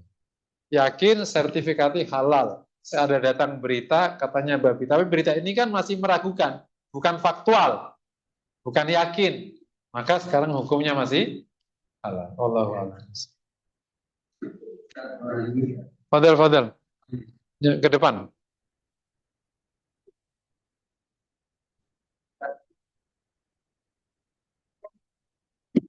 Ya, terima kasih Ustaz. Jadi yang mendengar penjelasan Ustaz tadi ya, dari 6 ciri tadi Ustaz. Kemudian saya pada posisi ini 6 ciri sudah kita ketahui. Kemudian kok nggak ada semua. Nah, secara apa? Secara eh, secara logis itu, oh kalau itu saya supaya masuk berarti saya tingkatkan dong. Contohnya banyak tadi mau yang baca tadi satu empat, oh supaya saya termasuk golongan yang apa berhasil, saya tingkatkan dengan yang lainnya juga gitu. Jadi secara sadar kita naikkan supaya kita masuk dalam golongan itu. Apa boleh begitu? Ini kan perkara ciri ini kan bukan ciri yang Allah tetapkan. Ini kan ciri yang kita istihadi dari prosedur yang ada di dalil. Sehingga ini tuh mirip, kalau di konteks penelitian namanya indikator. Yang bukan definisi. Kan intinya kan amal kita ditolak. Kemudian kita bertakwa atau tidak bertakwa. Kan itu intinya kalau di Ramadan itu. Cuma kita nggak tahu kita bertakwa nggak bertakwa. Terus kita juga nggak tahu kan kita diampuni apa nggak kemarin. Nah, untuk menjawab rasa tahu ini keluarlah ciri. Dan ciri ini juga bukan berarti kepastian. Karena kan tetap yang menentukan adalah cuman kalau dengan ciri-ciri gini dengan dalil yang ada, nah semogalah berarti ada takwanya. Semogalah dosanya diampuni. Yakni semogalah taubatnya diterima. Gitu aja levelnya. Nah sekarang kalau kita nggak ada, kita tingkatin. Ya semoga itu bagian hidayah dari Allah Ta'ala membuat sisanya masuk. Oh tidak ada ciri atau ada ciri, kan kita wajib meningkat emang. Tidak ada. Misalnya kita nggak ada ciri, emang kita nggak boleh meningkat. Lah kan sayang kemarin Ramadan udah bagus-bagus, masa langsung ngedrop. Adalah dampaknya dikit-dikit, gitu kira-kira. Nah kira-kira cara berpikirnya demikian. Kita bawa diri agar itu namanya ngikuti pernyataan Umar ketika Rasul dan Abu Bakar nangis saat penetapan tawanan perang Badar. Kan Rasul sama Abu Bakar setuju dibebasin pakai ganti rugi ya. Umar setuju untuk dibunuh. Turun ayat kan. Maka nalin Nabi gitu kan. Nah itu kan Abu Bakar sama kan nangis kan ditegur oleh Allah Subhanahu. Umar datang. Rasulullah, ya Rasulullah, kenapa kalian berdua menangis? Gitu. Tapi nggak jawab, pasti nangis gitu. Kata Umar, kasih tahu aku lah. Kalau seandainya aku nggak bisa nangis, minimal aku akan ikut pura-pura nangis bersamamu. Karena ingin menyamakan dengan Rasulullah. Itu istilah menyakan, meskipun nggak ada cirinya, aku mencoba menyamakan lah supaya masuk ciri. Itu kali ya. Jadi Umar itu ingin menyamakan tangisan dua orang mulia ini. Minimal aku bisa sama lah. Ini ada apa kok kalian menangis? Kalau aku tidak sering, minimal aku ikut pura-pura menangis bersamamu. Allahu a'lam.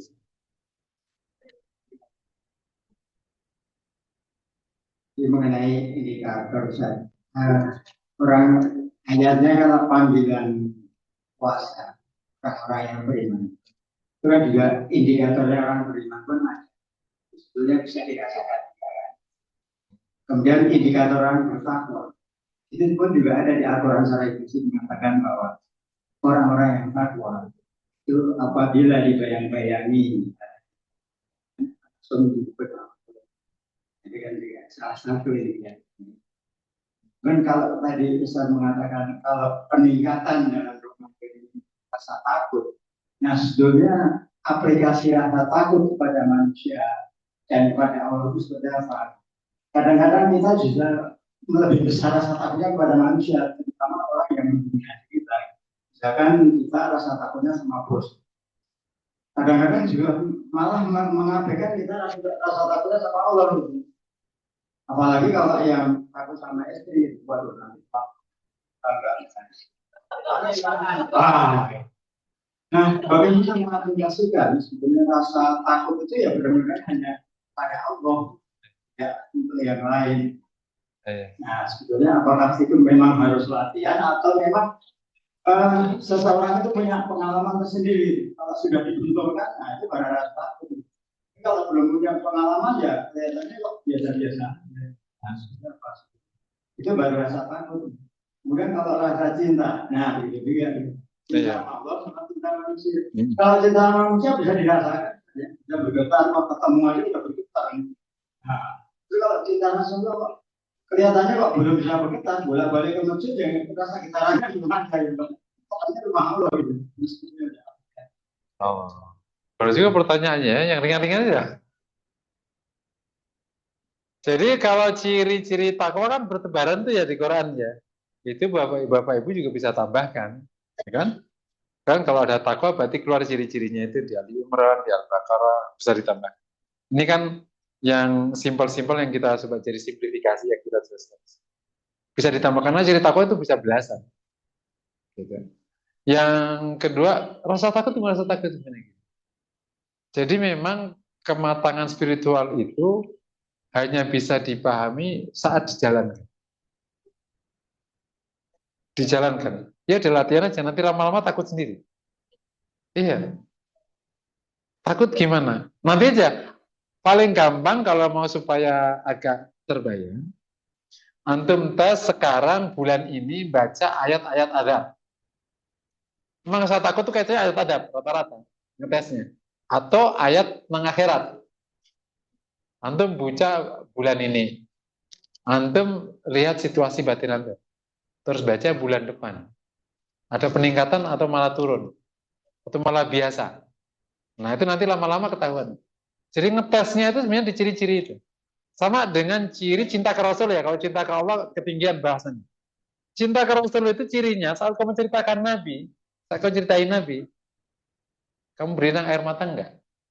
Itu aja. Biasanya kalau cintanya tinggi, dia nahan biasanya. Itu karunia dari Allah Ta'ala. Terus lama-lama orang kayak gini, terus jarang nyebut Nabi, itu jarang salawat, atau jarang baca sirah. Itu hilang rata-rata situasinya. Nanti kalau dia kembali lagi, itu kembali lagi. Nah, jadi experience kayak gini-gini emang itu experience spiritual. Makanya banyak konsep di Tazkiyatun Nafas itu yang akhirnya konsepnya tetap kualitatif. Nggak ada bisa dibuktikan. Jalan sendiri, lama-lama juga ngerti sendiri. Makanya kayak cinta. Cinta kepada Allah itu definisinya al-mahabbatu hiyal mahabbah. Mahabbah itu yang mahabbah.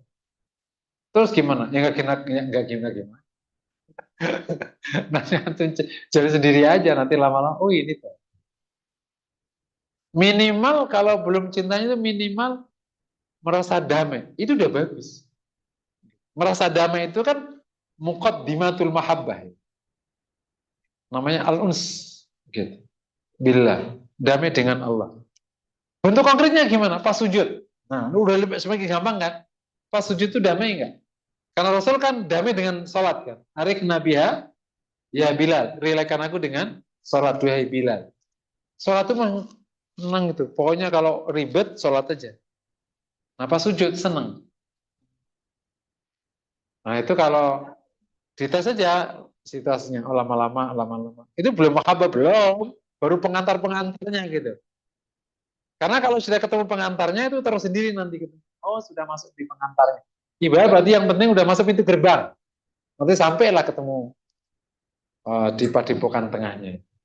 Allahu a'lam.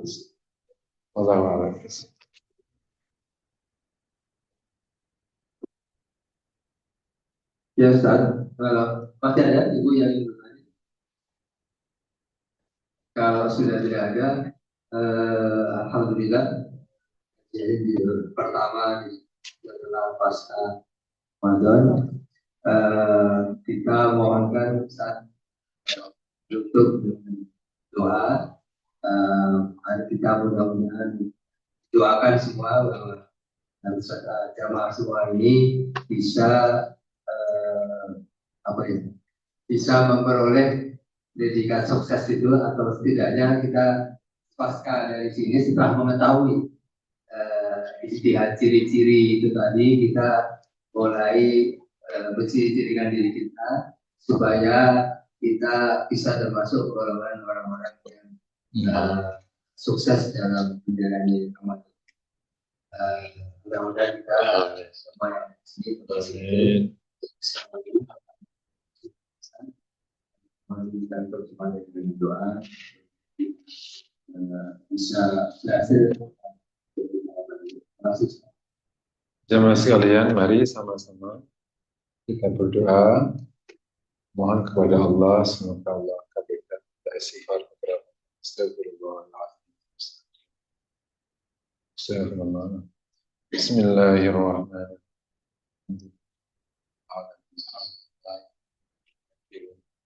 حمدا يوافي نعمك يا ربنا لك الحمد كما ينبغي سلطانك اللهم صل وسلم على نبينا محمد وصحبه أجمعين اللهم اغفر لنا وتب علينا إنك اغفر لنا ولوالدينا وارحمنا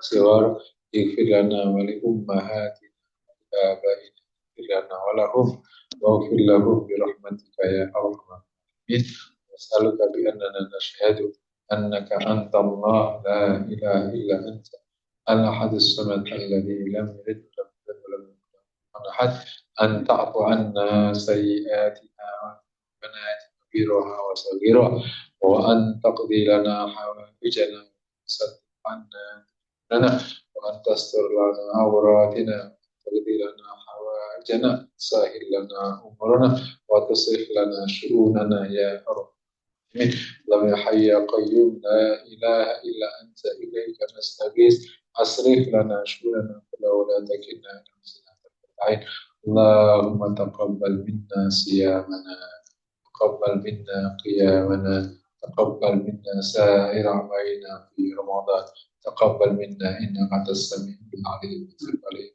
التواب الرحيم اللهم إنا على ذكرك وشكرك وحسن عبادتك اجعلنا مقيم الصلاة ربنا وتقبل اللهم اهدنا إلى أحسن الأخلاق وأحسن العملات وأحسن الأخلاق واصرف عنا السيئة إلى أنت اللهم اهدنا اللهم نسألك من الخير كله عاجله وآجله ما علمنا منه ولم نعلم ونعوذ بك من الشر كله عاجله وآجله وما لم نعلم ربنا آتنا في الدنيا حسنة وفي الآخرة حسنة وقنا عذاب النار صلى الله وسلم